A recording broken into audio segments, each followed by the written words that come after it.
آج کی خاص خبر، جی ایس ٹی کی نئی شرحیں لاگو، مہنگائی میں راحت۔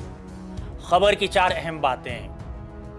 4 کی جگہ 2 سطحی نظام نافذ، کچھ اشیاء پر 40% کا نیا سلیب، کھانے کے استعمال کی چیزوں میں بھاری کمی، اور جی ایس ٹی کونسل کی 56ویں میٹنگ میں بڑے فیصلے۔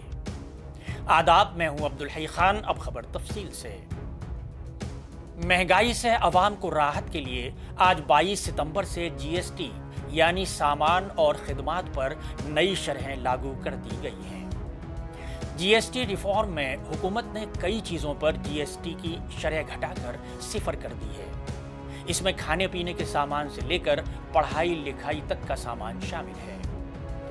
جی ایس ٹی کونسل نے 3 ستمبر 2025 کو ہونے والی اپنی 56ویں میٹنگ میں بڑا فیصلہ کرتے ہوئے ملک کے موجودہ 4 سلیب والے جی ایس ٹی ڈھانچے یعنی 5%، 12%، 18% اور 28% کو ختم کر کے 2 سطحی 5% اور 18% نظام میں تبدیل کر دیا ہے، جبکہ کچھ خصوصی اشیاء پر 40% کا نیا سلیب نافذ ہوگا۔ اس فیصلے کا مقصد ہندوستان کے بالواسطہ ٹیکس ڈھانچے کو سادہ اور صاف ستھرا بنانا ہے۔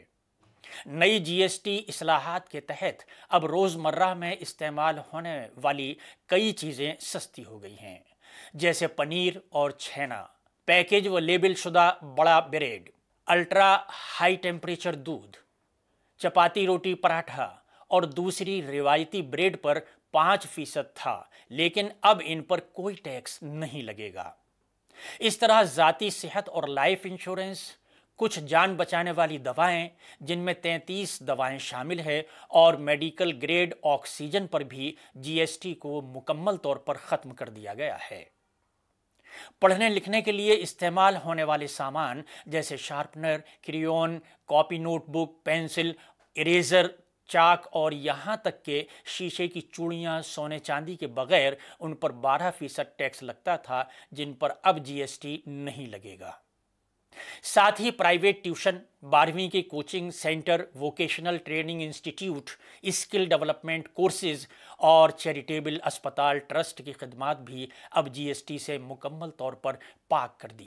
واضح رہے، 21 ستمبر کو قوم کے نام خطاب میں پی ایم نریندر مودی نے کہا کہ ملک نوراتری کے پہلے دن اگلی جنریشن کی جی ایس ٹی اصلاحات کے ساتھ خود انحصاری کی طرف ایک اہم قدم اٹھا رہا ہے۔